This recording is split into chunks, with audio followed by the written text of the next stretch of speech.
네, 오늘은 역설적 축복, 제발 무너져라 내 인생아, 제발 부서져라 무너져라 내 인생아 라는 제목으로 하나님 말씀 전하도록 하겠습니다.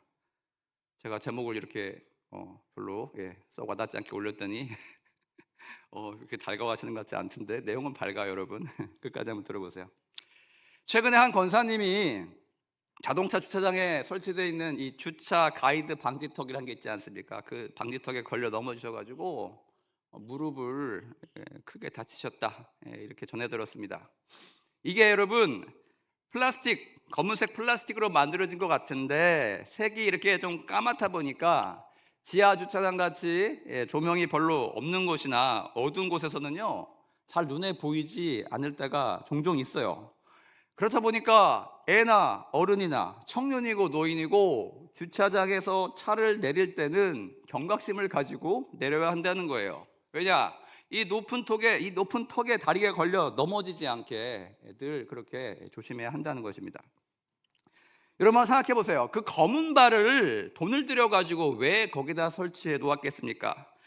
이는 아시다시피 보통 후진 주차를 하게 되는데 주차 시에 차량이 뒤로 넘어가서 반대편에 주차되어 있는 다른 차량과 부딪히는 그런 불상사가 발생하거나 또는 벽에 부딪히는 그런 일을 방지하기 위한 아주 좋은 용도로, 선한 용도로 만들어 놓은 것입니다.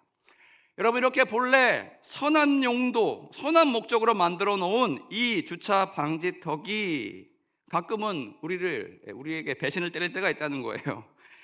그렇게 우리가 눈이 가려져 가지고 잘 보이지 않을 때 무심코 걸어가다가 한 10cm 되는 것 같아요. 굉장히 높아요. 거기에 걸려 넘어졌을 때 우리는 굉장히 큰 부상의 위험 가운데 놓이게 된다는 것입니다. 여러분, 비슷한 일이 오늘 본문에 나오는 예루살렘에서 벌어지게 됐습니다. 본래 예수님께서 이 세상 가운데 오신 것은 다니엘서의 예언과 같습니다. 2장 35절에 그때에 새와 진흙과 녹과 은과 금이 다 부서져 여름 타작마당의 겨와 같이 되어 바람에 불려간 것이 없었고 우상을 친 돌은 태산을 이루어 온 세계에 가득하였나이다. 쇠로 만든 우상, 진흙, 놋, 은, 금으로 만든 우상들을 이 산돌이 와서 빵 쳐서 모두 다 무너뜨렸다는 거예요. 자, 이 예언을 이루기 위해서 하나님의 아들 예수님께서 이 세상 가운데 친히 찾아와 주셨습니다. 왜 오셨습니까? 저와 여러분을 구원하기 위해서. 인류 구원이란 선한 목적으로 이 세상 가운데 찾아와 주셨다는 거예요. 근데 여러분, 사람들이 그를 오해했어요. 그를 어떻게 대우했대요?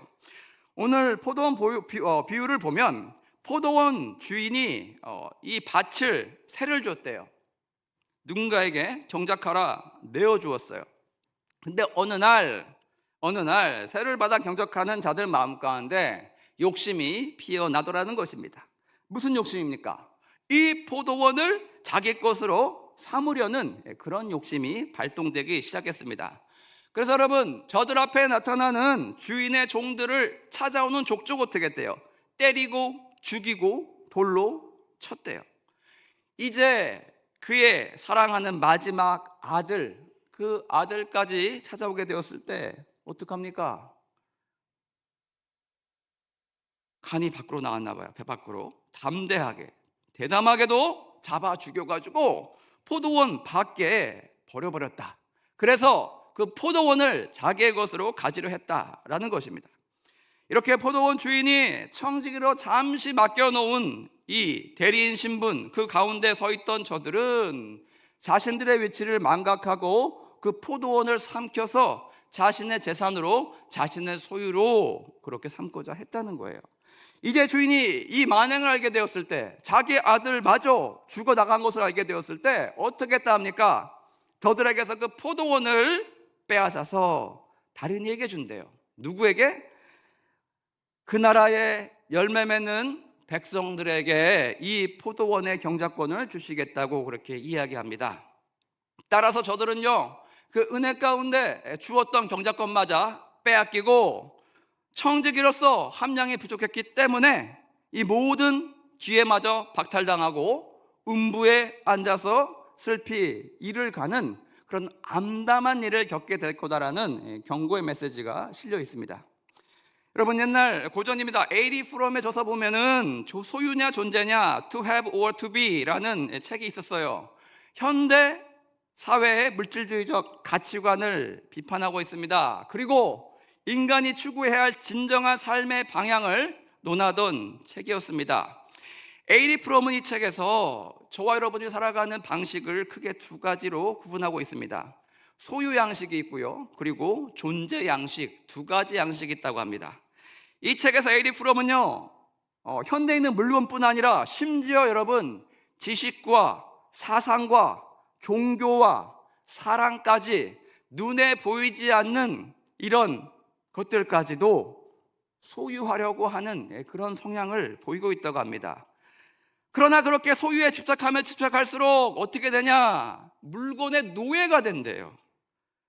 그 소중한 것마저 잡으려고 애쓰던 그 사랑마저 놓쳐버릴까 노심초사하는 그런 불안한 존재가 되어버린다라고 하고 있습니다. 반대로 여러분, 존재는 무엇입니까? 불교에서 얘기하는 무소유 상태로 그저 멍하니 존재하는 것이 아니라는 것입니다. 오히려 우리 자신 가운데 부어주신 하나님의 은사, 이것들을 최대한 발휘해서 세계와 능동적으로 관계하면서 살아가는 그런 상태를 이야기합니다. 말이 어려워 보이는데 세계와 어떻게 능동적으로 관계를 맺냐? 이것은 주는 삶, 나누는 삶, 그런 삶으로 세상과 연결되어 살아가는 그런 것을 뜻합니다. 그렇게 우리가 존재함으로 우리 주변이 더욱더 풍요로워지고 아름다워지는 그런 상태로 말하는 그런 존재라는 단어가 의미하는 바는 바로 이것입니다. 이 두 차이를 구분해서 에이리 프롬은 다음과 같이 이야기합니다. 우리 개인의 변화를 넘어 인류가 파국을 면하기 위해서는 소유 중심의 경제 사고, 소유 중심의 이 사회 구조에서 존재 중심의 새로운 사회로 나아가야 한다, 이렇게 주장하고 있습니다. 이틀 전에 우리 여전도에 야유회를 화담숲으로 다녀왔습니다. 우리는 거기서 수많은 꽃들을 보고 왔어요. 에이리 프롬은 꽃을 대하는 태도로 이 소유와 존재의 차이를 다음과 같이 설명해 주고 있습니다. 첫 번째, 소유 양식을 지닌 사람은 어떻게 합니까? 예쁜 꽃을 보면 꺾고 싶대요. 어떻게 해서든지 그거를 가지고 싶대요. 하지만 그 꽃을 꺾어서 꽃꽂이로 집에 갖다 놓으면 며칠이나 가겠습니까?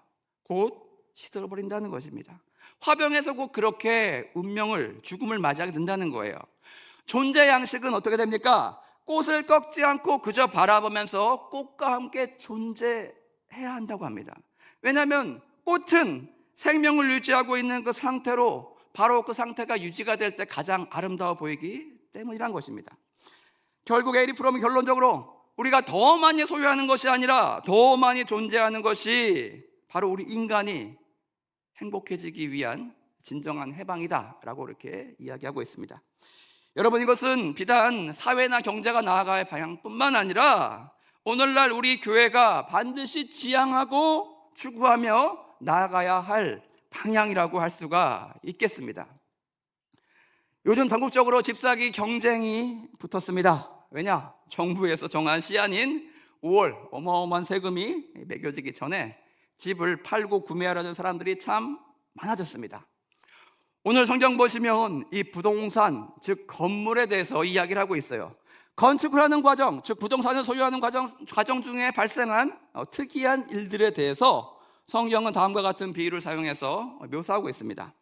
오늘 본문 42절 보시면 예수님께서 시편 118편 22절 말씀을 다음과 같이 인용해서 말씀하고 있습니다. 건축자들이 버린 돌이 모퉁이의 머릿돌이 되었나니 이것은 주로 말미암아 된 것이요 우리 눈에 기이하도다. 전문가인 건축자들이 보기에도 이 돌이 얼마나 쓰임새가 없어 보였으면, 그렇게도 건축자대로 그 어느 곳에서 사용할 가치가 없어 보였으면 이 돌을 필요 없다고 갖다 버리기까지 했겠습니다. 건축 폐기물로 갖다 버리라고 했어요. 그렇듯 모자라고 약해 보이고 모양새도 색깔도 경도도 단단함도 부족해 보여서 그 어디 쓸데없어 보이던 이 돌이 버림을 받았다고 합니다. 여러분, 이 돌이 의미하는 바는 1차적으로 우리 예수님을 뜻합니다. 또 이 돌이 포괄적으로 의미하는 바는 바로 약하고 볼품없고 자격 없어 보이는 저와 여러분의 인생, 그 인생이라고 할 수 있겠습니다. 여러분, 성경 속 신구약 주인공인 야곱, 다윗, 예수님을 곰곰이 살펴보면 공통점이 있다는 거예요. 이것은 바로 이들이 다 당대, 동시대에 살았던 경쟁자들에 비해서는 한참은 약해 보였다는 것입니다. 즉, 경쟁 우위에 있지 않고 뒤처져 있는 상태에 있었다는 것입니다. 스포츠에서 뭐라고 합니까? 약팀을 언더독이라고 합니다. 언더독, 챔피언의 자리에 오를 리 없다.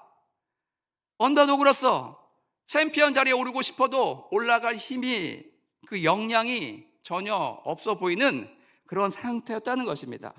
예를 들어 여러분, 야곱을 보십시오. 요즘으로 치면 에겐남이라고 해요. 에겐. 전 처음에 에겐남이 뭔지 몰랐어요. 세상 해 아래 새 것이 없다고 같은 말이 계속 돌아요. 하남자라고 하죠. 하남자. 상남자의 반대입니다. 상남자 에서에 비해서 야곱은요, 너무나 연약한 여성스러운 성격의 소유자였어요. 근육질 몸매에 털이 수북해서 들판을 뛰어다니면서 사냥을 해오는 그런 에서였어요. 그때 야곱은 무엇을 하고 있었습니까? 부엌에서 얼쩡거렸어요. 어머니 리브가 옆에서 앉아가지고 음식 만드는 법, 본죽 창업자가 되고 싶었는지 죽 쓰는 법을 열심히 배우고 있었어요. 여러분, 이 누가 봐도 이 험한 세상 가운데 이 가문을 이끌어 나갈 강력한 마초맨, 리더십을 지닌 사람은 누가 봐도 에서로 보였다는 것입니다. 그래서 아버지 이삭도요, 일찌감치 낙점을 했어요.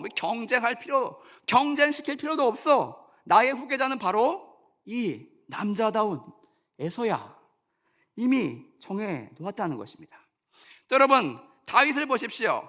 기름을 부으려 이세 가족을 방문한 사무엘 선지자도 깜빡 속고 말았어요.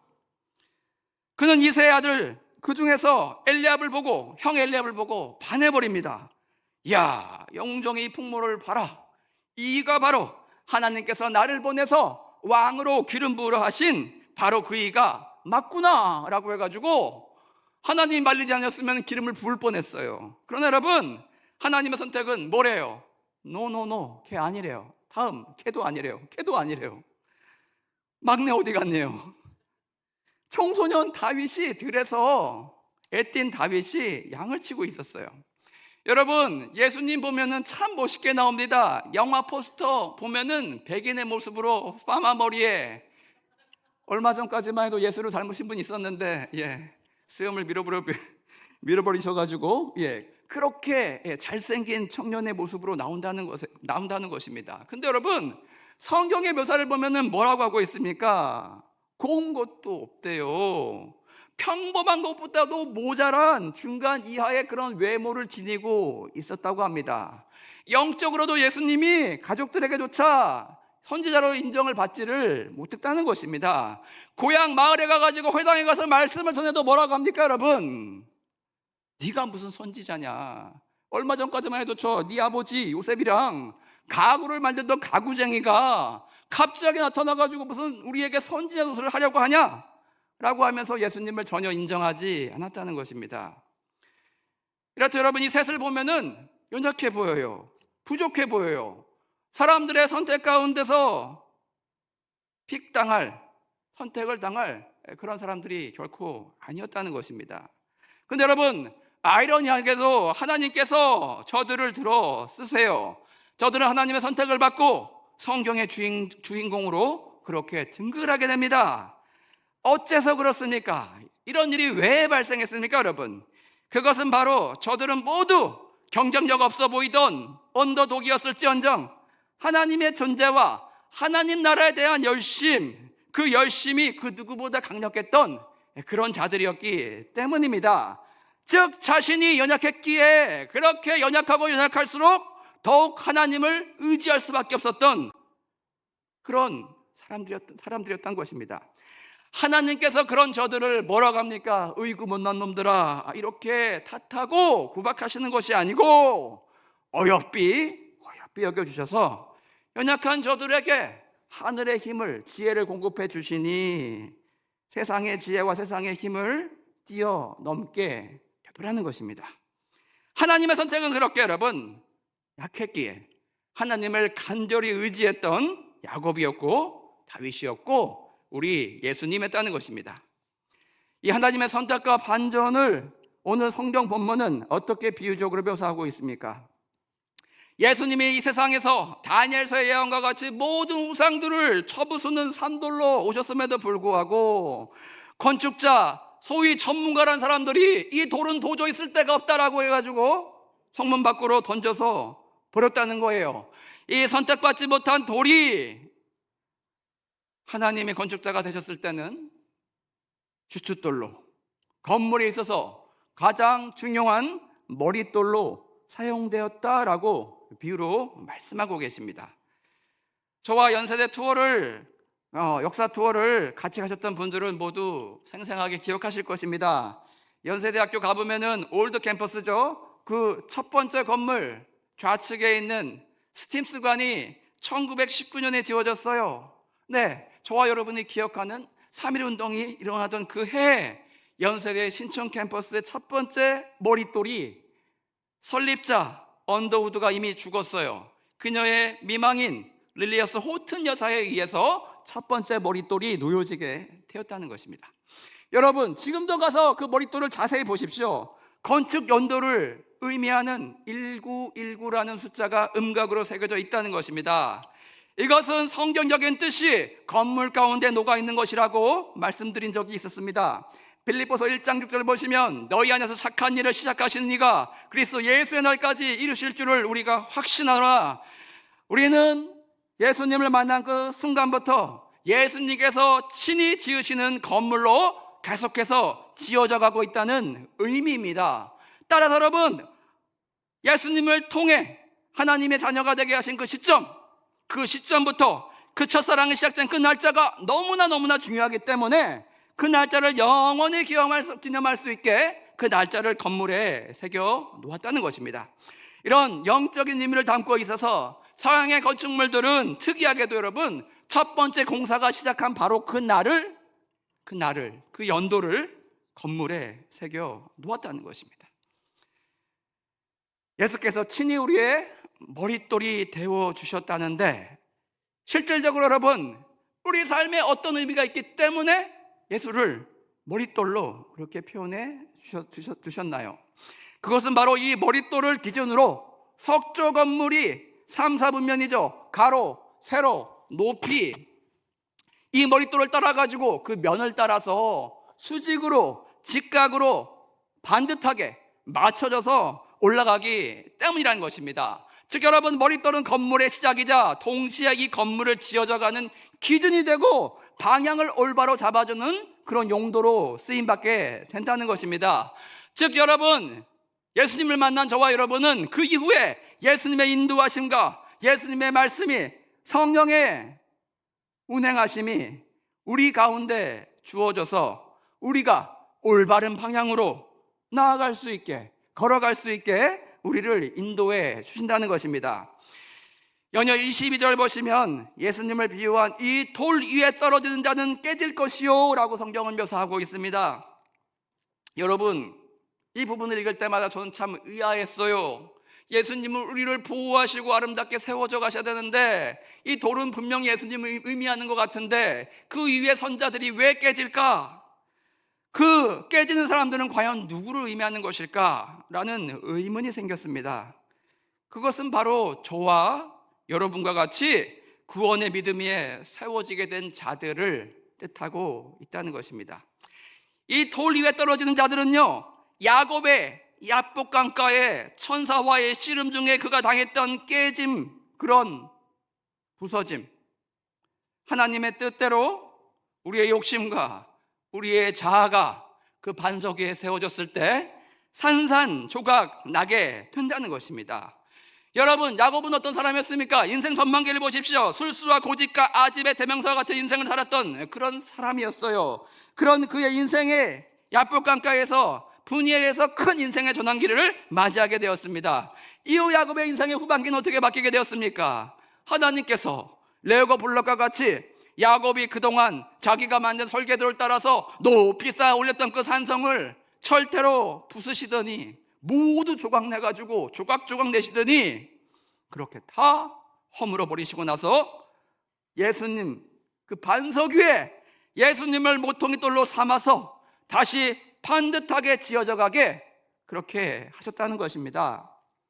예수님을 모퉁이 돌로 삼아서 그렇게 재건축을 시작하셨다는 것입니다. 그리고 여러분, 이 건물의 이름을 더 이상 야곱이라 부르지 않고 인간이 지은 이름으로 부르지 않고 건축주가 이제 야곱에서 하나님으로 바뀌었기 때문에 하나님께서 야곱에게 하사하신 그 이름 이스라엘이라 불리게 해주셨다는 것입니다. 여러분, 구한말에 조선의 백성들 색안경을 끼고 백안의 선교사들 그들을 서양 귀신이라고 양기자라고 부르면서 가까이 가지 않았습니다. 두려워했습니다. 이런 소문도 났어요. 아이들을 잡아다가 죽여가지고 눈을 빼서 현미경을 만든다라는 괴담까지 흘러나오게 되었습니다. 그렇다 보니 하나님의 은혜 사랑으로 이 조선 땅 가운데 와서 새로운 학교를 세웠습니다. 근데 여러분, 아무도 오지 않는 거예요. 그 누구도 이런 흉흉한 소문 가운데 아이들을 맡기는 사람들이 아무도 없었어요. 그러나 여러분, 고종 황제로부터 이화학당, 배제학당이란 현판을 사사받고 난 이후부터 그렇게 왕께서 친히 이름을 지정해 주신 이후로부터 어떻게 바뀌게 됩니까? 국가가 공인한 교육기관으로 그렇게 탈바꿈되게 되었다는 것입니다. 이후로 여러분, 양반의 자녀들까지도 앞다투어 줄을 서가지고 이 학교에 들어가려고 그렇게 애를 썼다는 것입니다. 마찬가지로 야곱의 인생도 저의 인생이란 건축물 이름이 야곱에서 이스라엘로 그렇게 바뀌게 되었을 때부터 그의 인생은 하나님의 전능하신 손길 아래 번창하고 진정한 의미에서 번성하게 되었다는 것입니다. 여러분, 예수 안에 성령의 인도하심을 받는 우리의 인생도 하나님의 건축물로 그렇게 아름답게 지어져 가야 한다는 것입니다. 그럼에도 불구하고 나의 계획, 나의 뜻, 나의 고집, 나의 생각대로 인생에 가야 한다고 여전히 그렇게 주장하고 계십니까? 아직도 예수님을 믿는다면서 나의 생각이 관철되어야만 한다고 그렇게 주장하고 계십니까? 아니라는 거예요. 그것은 바로 야곱이 살았던 바람직하지 못한 첫 번째 인생, 전반기 인생과 너무 닮아있는 그런 모습이라고 할 수 있겠습니다. 반대로 우리는 야복강가에서 환도뼈가 부러지고 다리가 어긋나는 그런 영적인 깨짐을 경험해야 한다는 것입니다. 그럼 깨짐과 부서짐, 그 분예를 통과해야만 저와 여러분은 진정한 신자로 거듭나게 된다는 것입니다. 우리의 몸과 영혼이 부서지는 것 같은 그 고통을 감내는 자만이, 통과해내는 자만이 진정한 하나님의 백성이란 타이틀을 부여받게 된다는 것입니다. 고로 산산조각난 나의 의지와 생각, 나의 계획들 모두 쓰레기가 돼서 과거의 역사 속으로 여러분 청산되어야 한다는 것입니다. 이제는 하나님의 뜻이, 그 거룩한 건축자의 뜻과 계획만이 저와 여러분 삶 가운데 매일매일 우리 이끌어가고 지어져가고 인도해 주시는 그런 힘이 되어야 한다는 것입니다. 여러분, 신해철의 민물장마의 꿈이라는 가사를 보면 이런 가사가 있어요. 좁고 좁은 저 문으로 들어가는 길은 나를 깎고 잘라서 스스로 작아지는 것뿐. 이제 버릴 것조차 거의 남은 게 없는데 문득 거울을 보니 자존심 하나 남았네. 여러분, 이 가사를 보면 예수님께서 자기를 하나님의 명에 쳐서 복종시켜서 그 좁디 좁은 인류 구원의 유일한 길인 십자가를 통과하신 것이 생각이 난다는 것입니다. 예수님은 저 노래 가운데 마지막 남겨놓은 자존심조차 지옥의 십자가에서 벌거벗기신 채로 부끄럽게 고통 중에 달리셔서 그 마지막 남은 자존심까지도 저와 여러분을 위해 모두 다 내려놓고 그렇게 운명하셨다는 것입니다.